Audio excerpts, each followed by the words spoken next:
Breaking news. Study finds 1 in 3 Americans have been implanted with RFID chips, most unaware.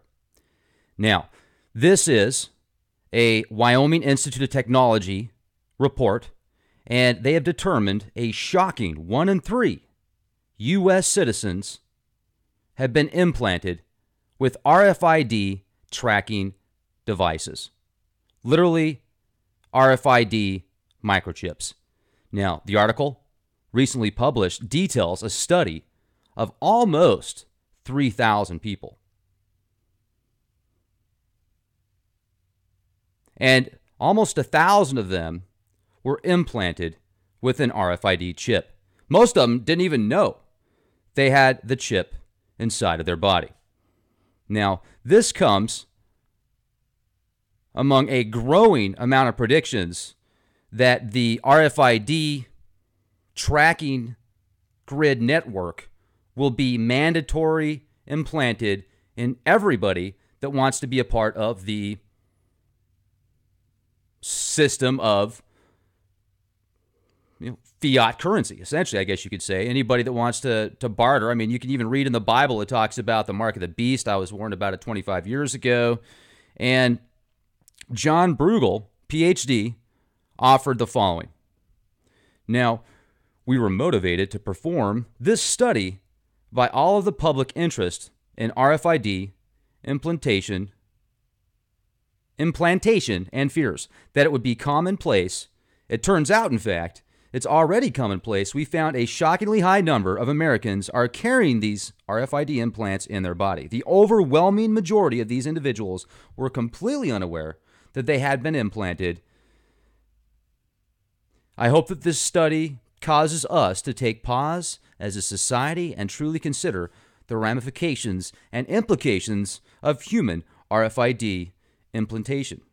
Why do I keep saying that word wrong? Implantation. Now, the analysis of radio frequency identification chip. Here's the abstract.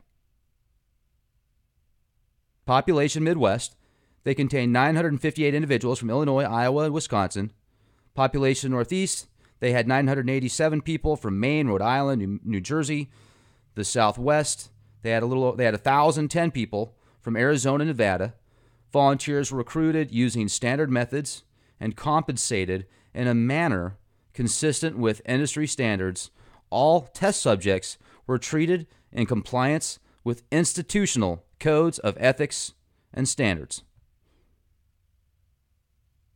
Now, the individuals were subjected to full-body RFID chips scanning using previously detailed protocols. The test subjects were scanned either in the nude or in minimal undergarments to avoid interference. Demographic and personal history screening test. The subjects provided demographic and personal history, including medical history, through standard forms. All personal and medical information was coded in a double-blind manner to protect privacy in compliance with institutional standards. Now, the analysis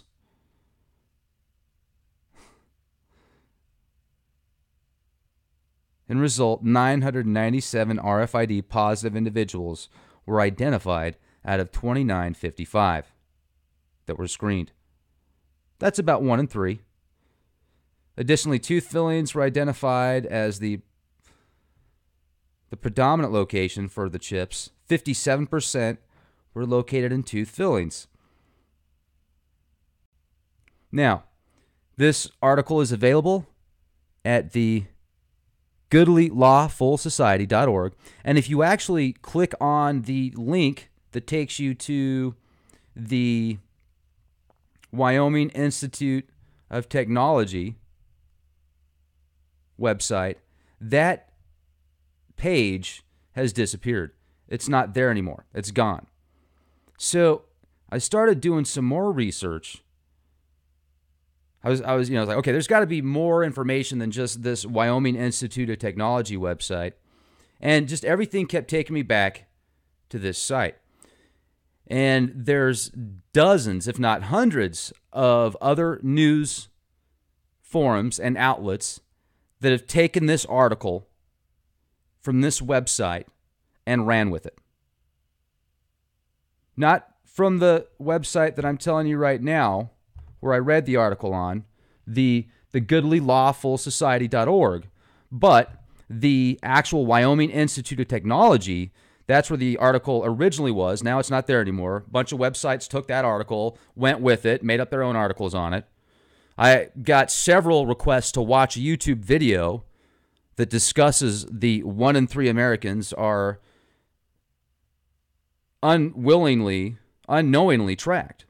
Well, let me tell you a little bit about the Wyoming Institute of Technology, because they've got a nice website, and you go to the website, and at first glance, it's like, okay. I mean, it doesn't look great. It looks okay. It actually, compared to other universities, I wouldn't say it's nearly as nice as a university, but maybe a small community college or something like that. Wyoming Institute of Technology. Let me tell you a little bit about the Wyoming Institute of Technology. Well, they were founded in 1943 as one of America's first independently owned nuclear science facilities. The Wyoming Institute of Technology has been at the forefront of scientific research and advancement in the United States. So, let's do a little more research on that. Okay, so they've been around since 43, independently owned nuclear science facility.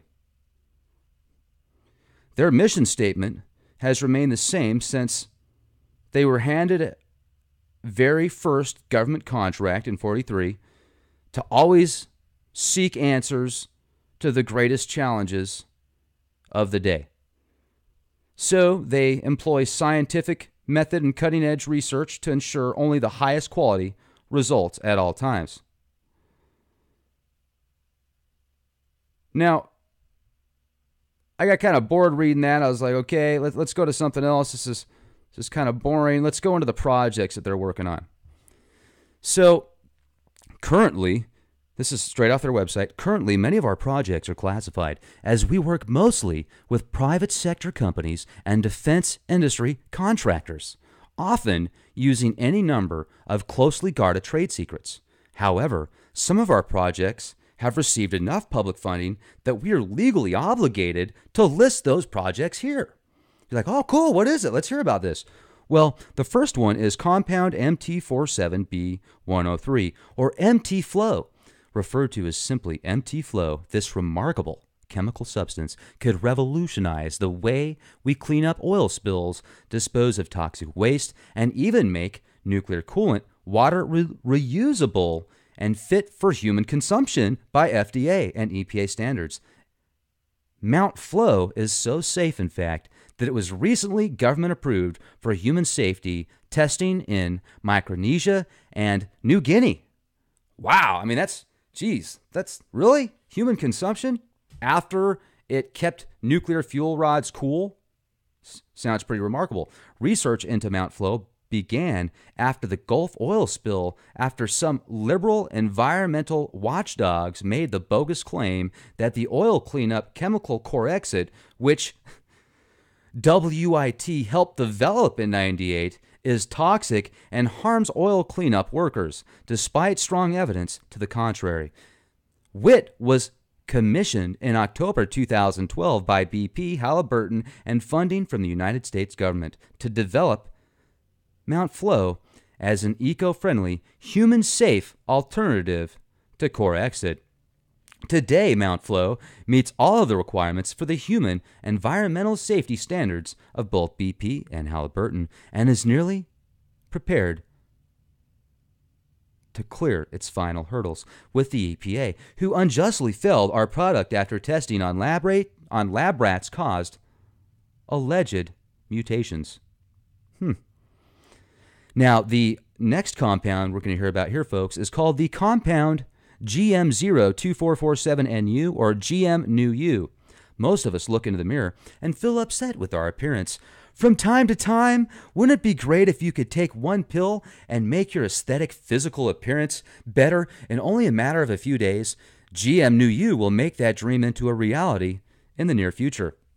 Working closely with pharmaceutical giant GlaxoSmithKline, cosmetic leader Lancome, and GMO innovators at Monsanto, WIT has developed a revolutionary pill which will if taken daily, can actually change your body in the genetic level, letting you naturally shed weight, grow muscle mass, regrow lost hair, even lose unsightly pimples and warts. GM New You will make patients look and feel better than they've ever felt before. This product probably sounds too good to be true, but just trust us, it's coming your way soon. Using GMO, genetically modified organism science, WIT was able to show staggeringly impressive and consistent results with some of our volunteer human test subjects, most of whom are Hollywood celebs, including Michael Jackson, Gary Busey, Tara Reid, and Charlie Sheen. Michael Jackson's clone, ladies and gentlemen. The e-condom, this is another technology they're working on, the e-condom.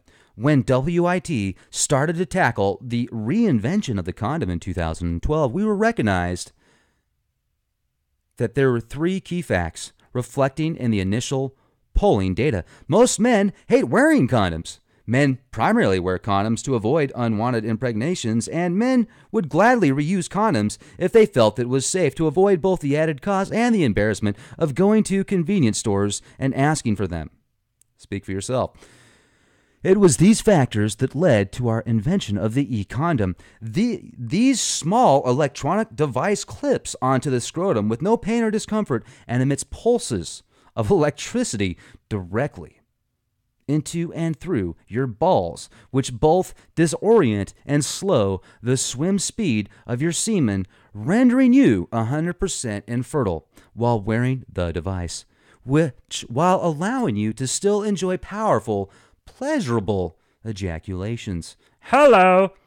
The e-condom does not affect the transmission of sexually transmitted diseases, but if you and your partner are both fully tested for STDs, why not wear a condom that's fully washable and reusable, has zero impact on filling, and has no risk of breaking or clogging up the toilet?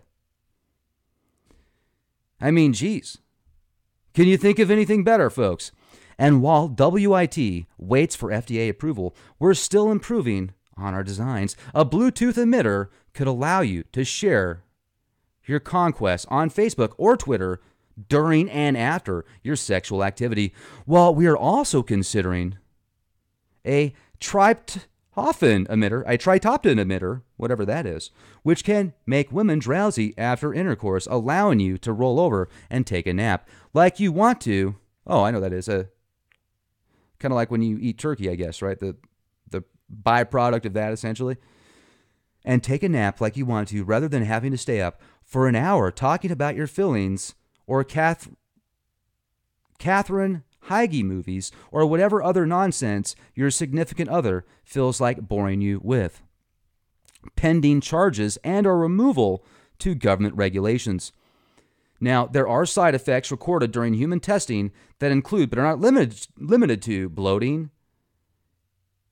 gasness, diarrhea, violent coughing, cotton mouth, restless leg syndrome, constipation, severe genital itchiness, dizziness, impaired vision, hearing problems, sleep loss, suicidal thoughts, vomit, crazy vomiting, sudden short-term memory loss, minor long-term memory loss, burning sensations in breasts and or testicles, gout, panic attacks, violent erections, loss of consciousness, bad breath, lower back pain, and even death in some rare cases. Are you starting to feel more concerned about the 1 in 3 Americans being microchipped, or do you think that, what do you think of the study now? Now, let's go into the jobs here. Their jobs are, I'm telling you what, do you want to be a test subject? Are you interested in science? And do you want to contribute to the fascinating new medical research that could potentially save the world and lives? WIT has partnered with Monsanto, Pfizer, and Setpoint Medical to deliver an exciting new drug designed to offset the almost non-existent side effects of genetically modified organisms used in the agriculture industry, which is rapidly developing remarkable technology advancements like the corn products that actually create pesticides in your gut without even being sprayed with pesticides. It's incredible. Now, you must be a non-smoker between the age of 18 and 65, with no history of heart or brain issues or drug or alcohol dependence. Only U.S. and Mexican citizens may apply. You have to be willing to consume 9 pills per day for 30 days, consecutive days, reporting to one of their lab techs in Cheyenne, New York, or Chicago, or L.A. every 7 days for 49 days. During these lab visits, a professional medical researcher, one of theirs, will make they'll test your vital signs, collect stool and urine samples, ask you to walk or run on a treadmill, administer IQ tests and psychiatric evaluations, take blood samples, both while you're eating genetically modified foods. Now, at the researcher's discretion, they may ask you to sexually stimulate yourself on camera during those visits. Now, all subjects will be asked to sign waivers, non-disclosure agreements, and other documents that are vital. The compensation, these subjects are going to be paid $50 per laboratory visit with a bonus of $100 upon completion of your final lab visit on the 49th day. Now, it doesn't offer any bonuses or other compensation benefits of any kind. Now, there's a custodian third shift available. And you have to have, here's the job includes moving medical waste weighing from 100 to 400 pounds in black bags that can range from 4 to 6.7 feet. Occasionally, they're disposed of in rivers, as a part of their environmental experiments. And candidates could actually think on their feet and improvise should the bags fail to sink properly, according to this article, or actually the website from the witscience.org department.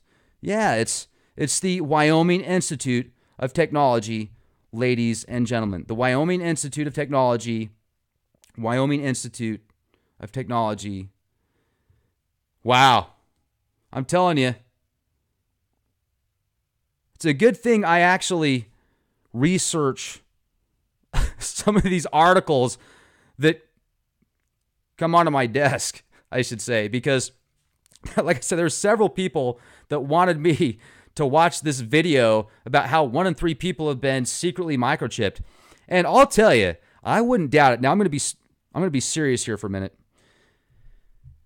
I wouldn't doubt it if everybody has some type of tracking device embedded in them somehow.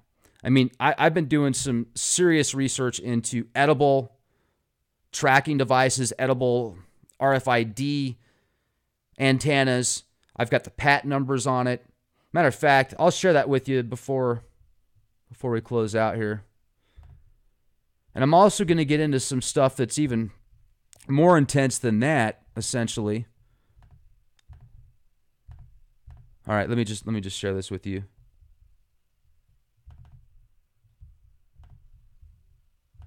Okay, here's the patent number. This is legit right here. This is a system to monitor the ingestion of medicines. It's been around a long time, costs them less than a penny to make these things, and it's called TrueTag is the name of the company. TrueTag is the name of the company. Now, but this is the actual patent number. And here's another patent for RFID antenna for in-body devices.